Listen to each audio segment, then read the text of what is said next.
friends, welcome to Geeta Samayal. இன்னைக்கு வந்து பெரியவனுக்கு லஞ்சும் மதிய சாப்பாடு தான் பண்ண போறோம்.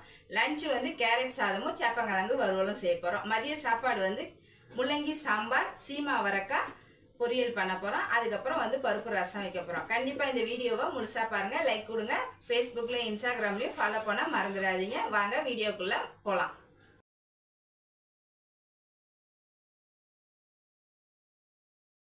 Hi friends, welcome to Geetha Samayal. நம்ம இன்றைக்கி என்ன செய்ய போகிறோம்னா ரொம்ப சிம்பிளான சாப்பாடு தான். பெரியவனுக்கு லஞ்ச் பாக்ஸ் கட்டிட்டு மத்தியானம் நம்மளுக்கு சாப்பாடு செய்ய போகிறோம். இங்கே பாருங்கள், கேரட் சாதத்துக்கு சேப்பங்கிழங்கு வறுக்கிறதுக்கு குக்கரில் வேக போட்டிருக்க. ஒரு 2 விசில் விட்டு எடுத்துக்கலாம். அதுக்கப்புறம் அரிசி கழுவி போட்டிருக்கேன். நல்லா மலர்ந்து வருது. ஃபஸ்ட்டு அவனுக்கு சமைச்சி கொடுத்துடலாம், அதுக்கப்புறம் நம்மளுக்கு சமைச்சிக்கலாம். நம்மளுக்கு வந்து 2 விசில் வந்துருச்சு. சேப்பங்கிழங்குலேருந்து நல்லா ஆற வச்சுட்டு நல்லா உரித்து ரவுண்டாக கட் பண்ணி எடுத்துக்கோங்க. அப்போ தான் ஒன்றோடு ஒன்று ஒட்டாது. இப்போ சாதமும் நம்மளுக்கு வெந்துருச்சு, வடித்து விட்டுடலாம்.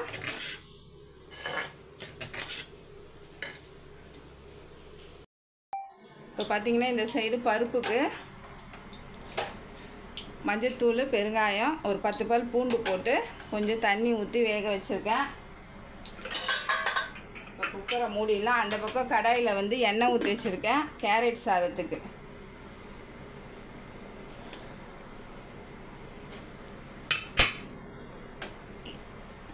எண்ணெய், கடுகு,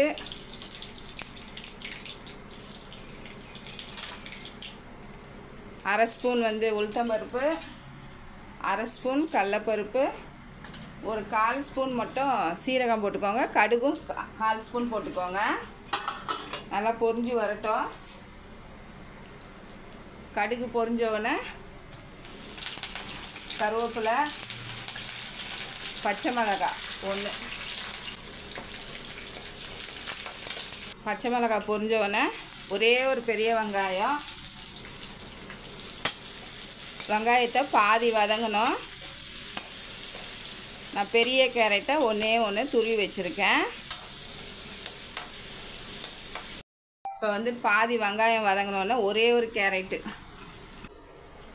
பெரியவருக்கு வந்து ஜூஸ் போட்டு தரேன்னு அது வேணான்ட்டான். எனக்கு காப்பியும் வேணான்ட்டான். வெறும் வயிற்றில் போகக்கூடாதுன்னு ஒரே ஒரு தோசை இட்லி பொடி வச்சு சாப்பிட்றான்னு சொல்லிட்டு தோசைக்கல் வச்சுருக்கேன். இப்போ வந்து கேரட் வந்து வெந்துருச்சு, அதனால் ஆற வச்சுருக்கேன். இப்போ சாதத்தை சேர்த்துடலாம். ஆற வச்ச சாதத்தை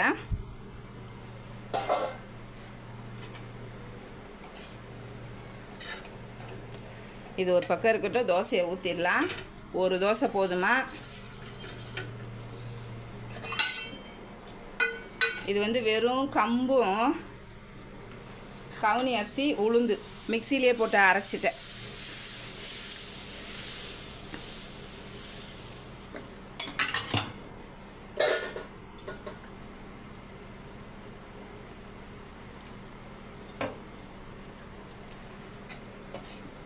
இப்போ இதை மிக்ஸ் பண்ணிக்கலாம்.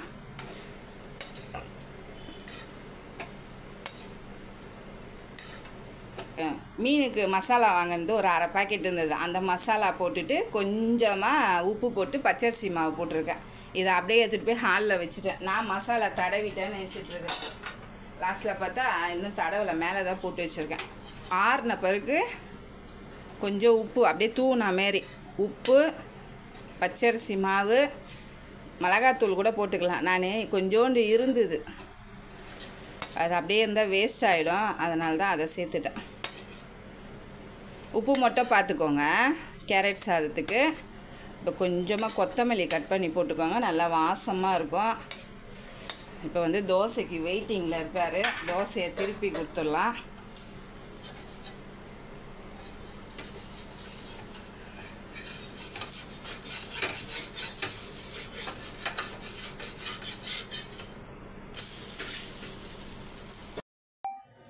வந்து தோசையை எடுத்து கொடுத்துடலாம்.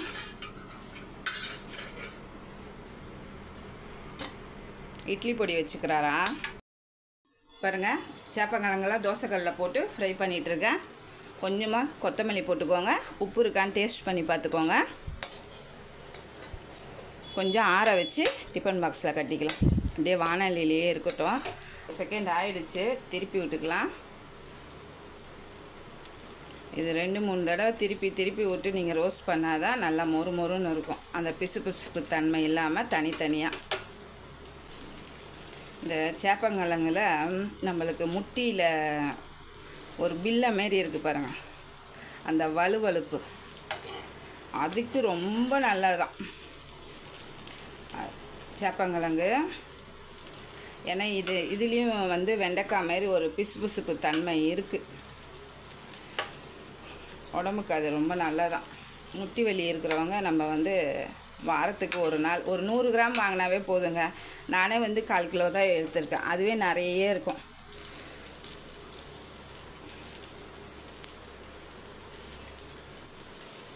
ஃபஸ்ட்டு என் பெரிய பிள்ளை சாப்பிடுவான், என் சின்ன பிள்ளைக்கு பிடிக்காது. இப்போ இந்தமாரி வறுத்து கொடுக்கவும் அவருக்கும் வந்து பிடிச்சிருச்சு. நான் பிடிக்கலனால எப்படி இருந்தாலும் செல்லம் பட்டு வயிறான்னு சொல்லி எப்படியாச்சும் சாப்பிட வச்சுருவேன்.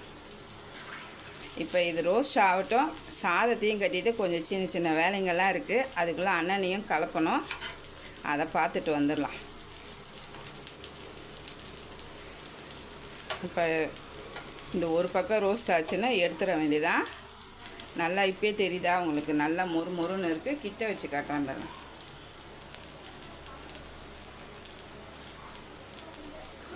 சாப்பாடு கட்டியாச்சு. கேரட் சாதம், சேப்பங்கிழங்கு வறுவல், ஸ்நாக்ஸுக்கு வந்து மாதுளம்பழம் கொடுத்துருக்கேன்.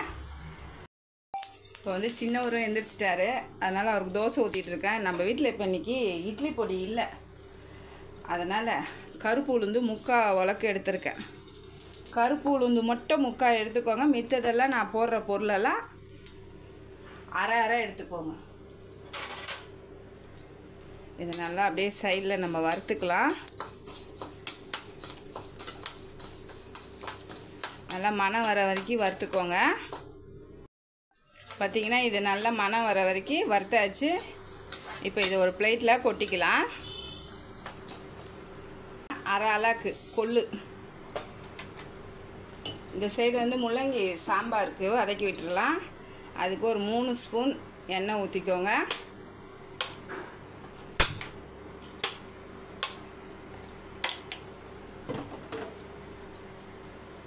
நானும் 2-3 நாளாக இட்லி பொடிக்கு வறுத்து வைக்கணும்னு நினைக்கிறதா மறந்துடுறது. அதனால் சமைக்கும் போதே இப்போ வறுத்து வச்சுட்டோன்னு வச்சுக்கோங்க, கொஞ்சம் ஆறிடும். லாஸ்ட்டாக நம்ம அரைச்சிக்கலாம். ஏன்னா என்றைக்காச்சும் ஒரு நாள் நம்மளுக்கு வேலை டைமில் சட்னி அரைக்க முடியலன்னு வச்சுக்கோங்க, கொஞ்சோண்டு பொடியை வச்சு நல்லெண்ணெய் ஊற்றி சாப்பிட்டுக்கலாம். இப்போ தான் வாசம் வருது கொள்ளுல. இப்போ இந்த சைடு வந்து கொள்ளு மட்டும் நல்லா வறுத்துக்கோங்க, நல்லா வெடித்து வர வரைக்கும். ஏன்னா ஒரு சிறுங்கசப்பு இருக்கும் கொள்ளுல. இப்போ வந்து ஒரு அரை ஸ்பூன் கடுகு, ஒரு 1/4 ஸ்பூன் வெந்தயம், 1/4 ஸ்பூன் சோம்பு, 1/4 ஸ்பூன் சீரகம், 2 பச்சை மிளகாய், கருவேப்பிலை, ஒரு கை சின்ன வெங்காயம். எண்ணெய் பார்த்திங்கன்னா நல்லா காஞ்சிடுச்சு, அதனால நான் உடனே சேர்த்துட்டேன்.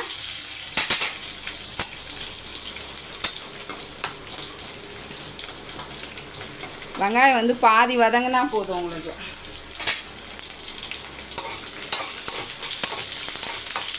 முள்ளங்கி சாம்பார் நல்லா வதக்கி வைக்கும் போது அவ்வளோ ஒரு மணமாக இருக்கும். எங்கள் வீட்டில் முள்ளங்கி சாம்பார் எல்லாருக்குமே பிடிக்கும். அந்த பொரிச்ச குழம்பு மாரி வச்சா கூட சாப்பிடுவாங்க. முள்ளங்கி முட்டை போட்டு கூட செய்யலாம். வெங்காயம் பாதி வதங்கினோன்னா 2 தக்காளி,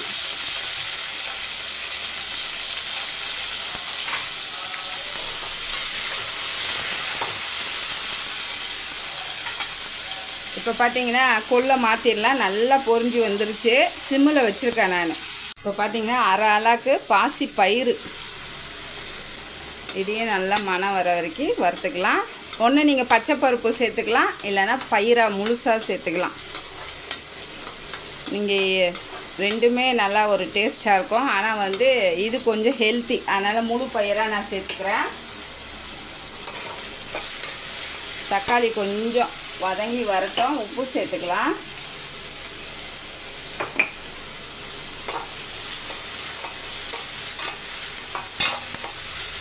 தக்காளி வந்து பாதி வதங்கிடுச்சு.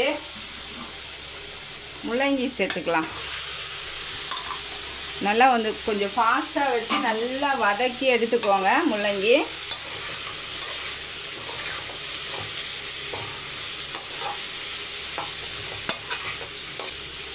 நல்லா வதக்குனிங்கன்னா வாசம் நல்லா வரும். இந்த பக்கம் பாருங்கள், பச்சை பயிறு நல்லா பொரிஞ்சு வந்துடுச்சு. இதையும் ஒரு பிளேட்டில் மாற்றிக்கலாம். இப்போ வந்து நான் 1/4 கப்பு மட்டும் கடலைப்பருப்பு எடுத்திருக்கேன். நல்லா கெசகசா இருந்தது பாருங்கள், அதில் கலந்துருச்சு.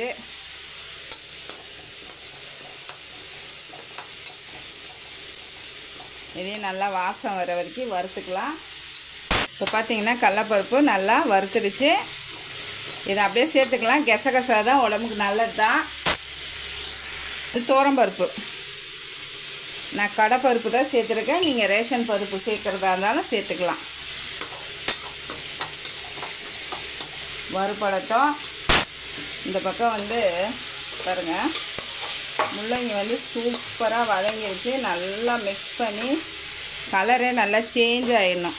அந்த அளவுக்கு நீங்கள் வந்து மிக்ஸ் பண்ணி எடுக்கணும். இப்போ இது வந்து நான் மண் சட்டியில் தான் ஊற்றி சாம்பார் மலர வைக்க போகிறேன்.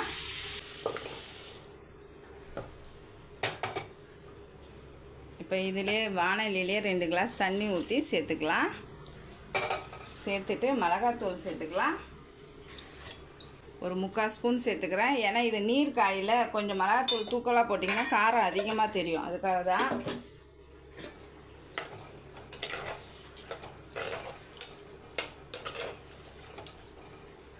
கொஞ்சமாக பருப்பு தண்ணி, ஏன்னா அந்த பருப்பு கொஞ்சம் தண்ணியை ஊற்றி நம்ம காய் வேக வைக்கும் போது சாம்பார் வந்து ரொம்ப டேஸ்ட்டாக இருக்கும். அதுக்காக தான்.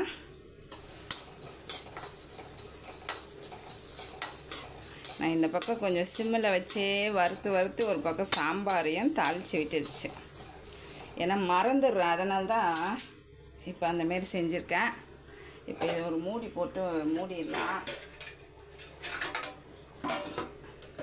நல்லா மலக்கட்டும், வேகட்டும். அதேமாரி உப்பு வந்து கொஞ்சம் கம்மியாக போட்டுக்கோங்க. நீர்க்காய்க்கு வந்து உப்பு ஜாஸ்தியாக தெரியும். இப்போ பார்த்தீங்கன்னா நல்லா துவரம்பருப்பும் பொரிஞ்சிருச்சு. இது ஒரு பக்கம் இப்போ மலரட்டும். இப்போ ஒரு 20 காஞ்ச மிளகாய் எடுத்திருக்கேன். காரம் வந்து நீங்கள் பார்த்துக்கோங்க.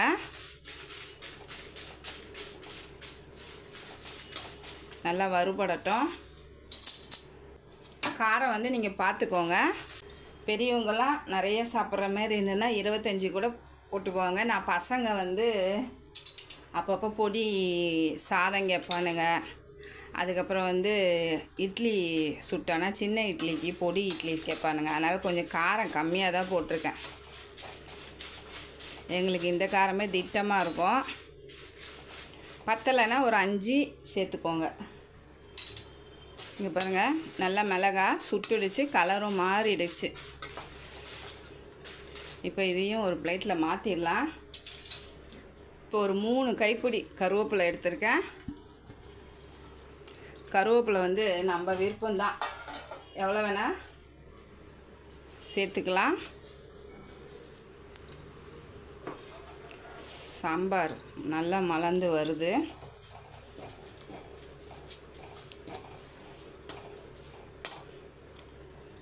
இப்போ இந்த சைடை கொஞ்சமாக உப்பு வறுத்துக்கலாம். உப்பு வந்து கல் உப்பு நான் 1 ஸ்பூன் சேர்த்துருக்கேன். ரெண்டுமே நல்லா பொரிஞ்சு வரும். இப்போ பார்த்திங்கன்னா ஒரு பிளேட்டில் கொட்டிக்கலாம். துணி வச்சு தொடச்சிக்கோங்க. இப்போ வந்து எண்ணெய் நல்லெண்ணெய் கொஞ்சமாக ஊற்றிக்கோங்க. நான் ஒரு 1.5 ஸ்பூன் இருக்கும் ஊற்றிருக்கேன். ஹீட் ஆகட்டும். ஏன்னா நம்ம உப்பு வறுத்தோம்ல, அதனால தான். பாருங்க, பெரிய துண்டாக பெருங்காயம் சின்ன சின்னதாக கூட பிச்சு சேர்த்துக்கலாம். எண்ணெய் பாதி ஹீட் ஆனோடனே சேர்த்துருங்க. ஏன்னா நல்லெண்ணெயா கொஞ்சமாக ஹீட் ஆனால் கூட அப்படியே புகை வர ஆரம்பிச்சிருது நல்லெண்ணெயில்.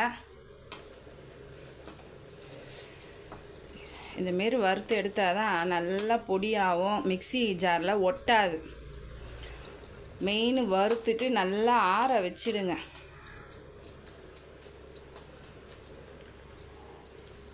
பொரிஞ்சு வரும்போதே வாசம் செம்மையாக இருக்குது. இப்போ இது ஒரு பிளேட்டில் எடுத்துக்கலாம். இந்த சைடு பாருங்கள், கொஞ்சமாக பொரியல நல்லா மொறுமொறுன்னு எப்படி இருக்குது பாருங்கள். நாலா பக்கம் நல்லா பொரிஞ்ச பிறகு எடுத்துக்கோங்க. அது எண்ணெய் கம்மியாக ஊற்றிருக்கேன்ல, அதனால தான். நிறைய எண்ணெய் ஊற்றினேன்னா நாலா பக்கமும் ஒரேடியாக பொரிஞ்சு வந்துடும். நான் ஒரு கட்டி பூண்டை நசுக்கி சேர்த்துருக்கேன். பூண்டு பாதி நல்லா வதக்கி எடுத்துக்கோங்க, தோலோடு சேர்த்துக்கோங்க, அப்போ தான் நல்லாயிருக்கும்.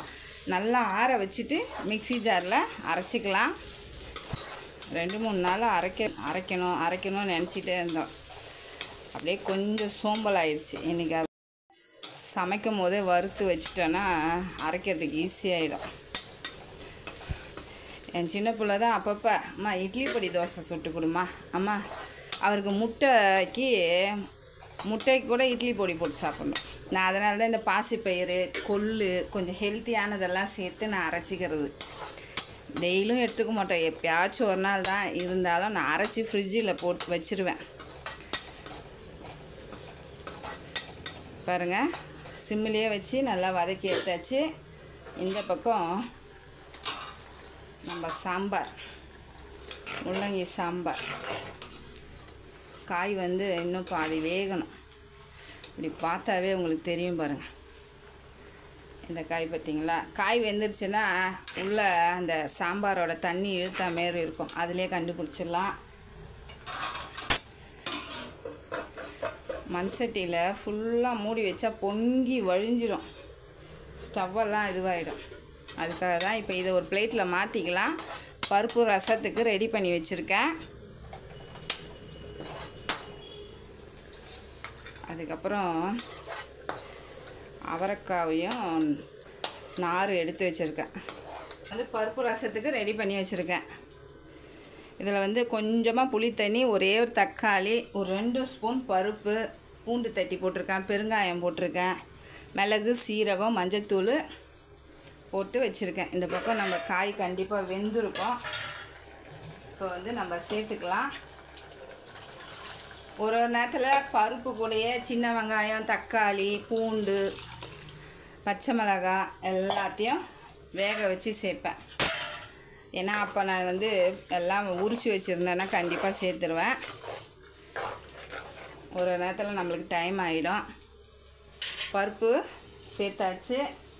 இந்த சாம்பார் கொஞ்சம் தண்ணியாக வச்சா தான் நல்லாயிருக்கும்.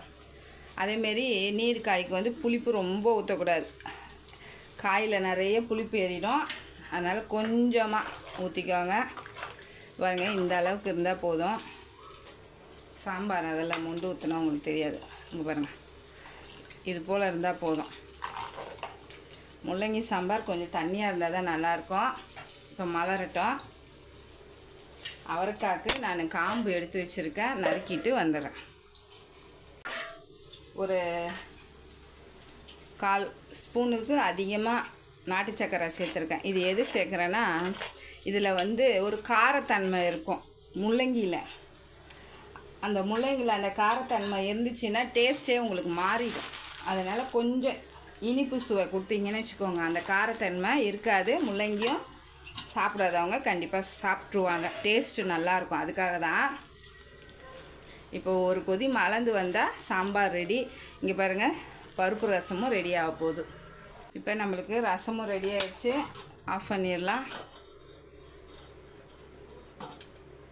இந்த பக்கம் பார்த்திங்கன்னா அசைஞ்ச நிமித்தில் ஃபுல்லாக பொங்கி ஊற்றிடுச்சு. கொத்தமல்லி சேர்த்துக்கோங்க. இந்த வெயில் டைம்லலாம் நிறைய கொத்தமல்லி சேர்த்துக்குவாங்க. இதில் வந்து நீர் சத்து நிறைய இருக்குது கொத்தமல்லியில். நான்லாம் நிறைய கொத்தமல்லி இருந்ததுன்னு வச்சுக்கோங்க, கொத்தமல்லி ஜூஸ் போட்டு கொடுப்பேன். அதனால தான் நைஸாக இப்போல்லாம் ஜூஸுக்கெல்லாம் வந்து கொத்தமல்லி இஞ்சி எல்லாம் சேர்த்துக்கிறது. ஏன்னா அப்பப்போ நம்ம சேர்த்துக்க முடியாது, கொஞ்சம் கொஞ்சமாக நம்ம சாப்பாட்டிலே சேர்த்துக்கிட்டா நல்லது உடம்புக்கு. இன்றைக்கி வந்து மோர் தான் கலக்க போகிறேன், ஜூஸ் எதுவும் கலக்கலை, அதனால தான் இன்றைக்கி ஜூஸ் போடல. இப்போ சாம்பார் ரெடி ஆயிடுச்சு நம்மளுக்கு. இப்போ காயை பொரியல் பண்ணிக்கலாம். அதுக்குள்ளே நம்ம அரைக்கணும், ஆறிடுச்சுன்னா அரைச்சிக்கலாம் ஃபஸ்ட்டு. அப்புறம் நம்மளுக்கு முள்ளங்கி சாம்பார் ரெடி. இருங்க நாங்கள் உங்களுக்கு கிட்ட வச்சு காட்டுறேன். சூப்பராக இருக்குது பாருங்கள் முள்ளங்கி சாம்பார். இது இட்லி தோசைக்கும் நான் கொஞ்சம் சேர்த்தா வச்சுருக்கேன். ஏன்னா கேரட் சாதம் இருக்குது, கொஞ்சம் சாதம் ரெண்டுமே கலந்து வச்சு தான் சாப்பிட்டுப்போம், அதனால் கொஞ்சம் சேர்த்து வச்சுருக்கேன். நைட்டுக்கு தோசைக்கு பத்தலைன்னா சட்னி அரைச்சிக்கலான்னு சொல்லிவிட்டு.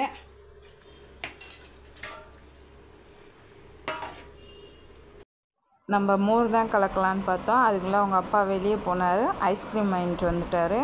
பசங்க வந்தோடனே கட் பண்ணி கொடுத்தேன்.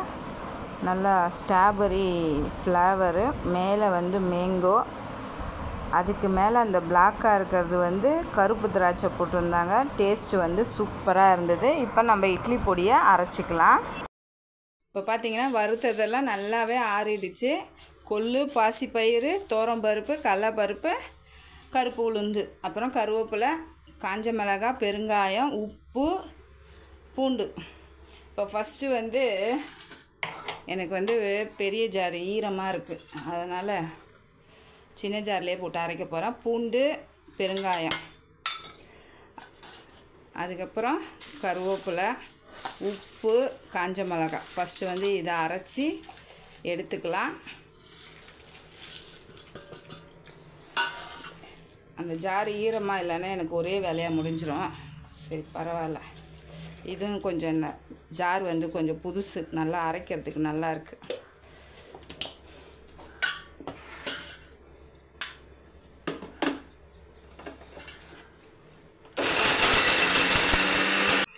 இப்போ பார்த்திங்கன்னா இந்த அளவுக்கு பாருங்கள், கொரப்பாக அரைச்சாச்சு.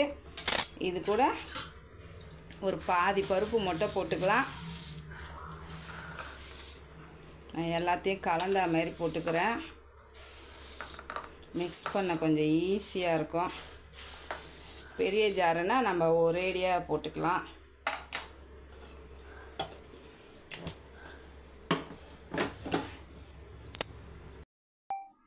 இப்போ வந்து அரைச்சாச்சு, அப்படியே இதில் கொட்டிடலாம்.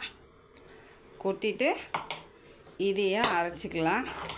கொஞ்சம் அகலமான இதில் போட்டிங்கன்னா மிக்ஸ் பண்ணுறதுக்கு ஈஸியாக இருக்கும். இப்போ இதையும் நல்லா பொடி பண்ணிவிட்டு உங்களுக்கு காட்டுறேன். இப்போ பார்த்தீங்கன்னா அரைச்சாச்சு, மிக்ஸ் பண்ணிக்கணும். கையை தொட்டுறாதீங்க, காரம் வெயிலுக்கு அதுக்கும் செமையாக எரியும்.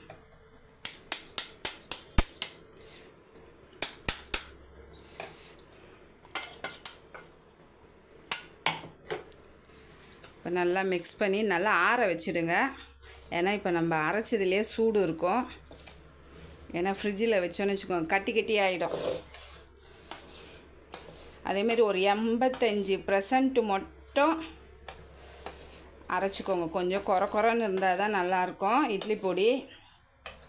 ஏன்னா நல்லா நான் ஊற்றி சாப்பிடும்போது நறுக்குன்னு இருந்தால் தான் டேஸ்ட்டு சூப்பராக இருக்கும். நம்மளோட இட்லி பொடி ரெடி ஆயிடுச்சு.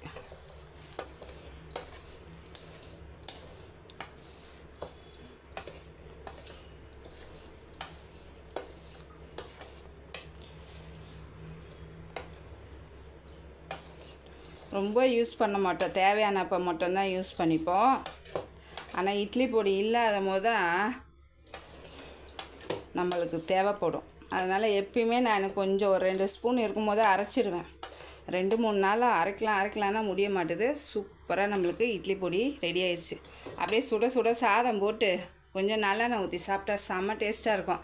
நான் நைட் நேரத்தில் ஒரு நேரத்தில் கொஞ்சோண்டு சாதம் இருந்ததுன்னு வச்சுக்கோங்க, சட்னி அரைச்சிட்டேன்னா ஏதாவது தேடணுமேன்னு சொல்லிட்டு ஒரு ஸ்பூனு இட்லி பொடி போட்டு நல்லெண்ணெய் ஊற்றி தான் சாப்பிடுவேன். என் சின்ன பிள்ளை அதுலேருந்து பார்த்ததுலேருந்து எனக்கு அதேமாரி குழம்பு இருந்தால் கூட எனக்கு அதுமாரி பண்ணி கொடுன்னுவான்.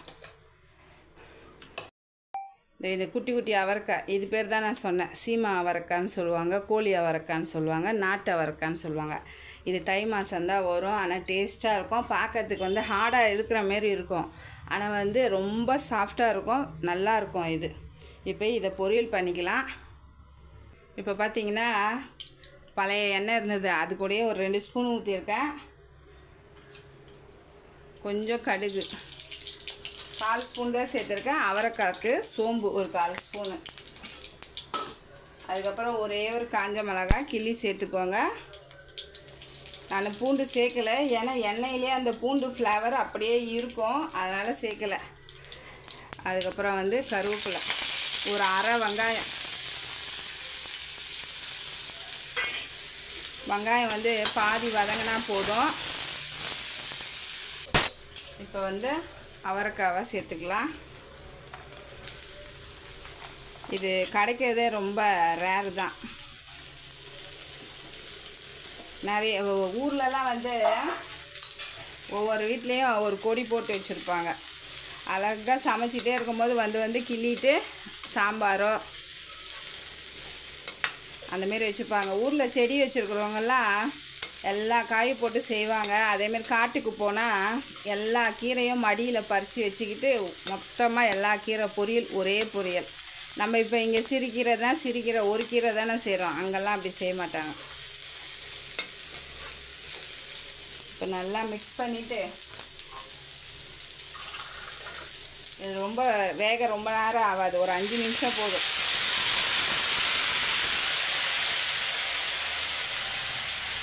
ஒரு 1/4 கிளாஸ் தண்ணி ஊற்றி மூடி வச்சுருங்க. ஒரு 5 நிமிஷம் வேகட்டும். நம்மளோட அவரைக்காய் நல்லா சாஃப்டாக வெந்துருச்சு பாருங்கள். லைட்டாக கலர் சேஞ்ச் வந்துருச்சு. இப்போ இதுலேயே வந்து உப்பு போட்டுக்கலாம் அவரைக்காய்க்கு தகுந்த மாரி. அதுக்கப்புறம் வந்து ஒரு 1/2 ஸ்பூன் குழம்பு மிளகாத்தூள். அதுக்கப்புறம் ஒரு 1/4 மூடி தேங்காய் துருவி வச்சுருக்கேன்.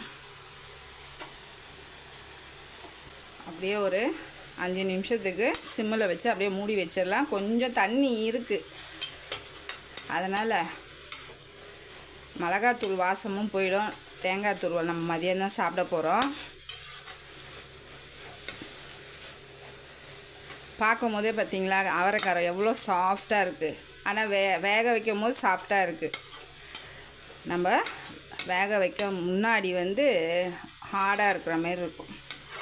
சாம்பாருக்குலாம் சூப்பராக இருக்கும் அந்த அவரைக்காய்.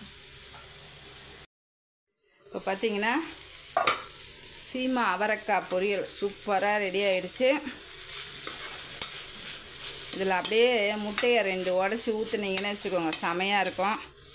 ஆனால் நம்ம இன்றைக்கி வெள்ளிக்கிழமை சாப்பிடக்கூடாது.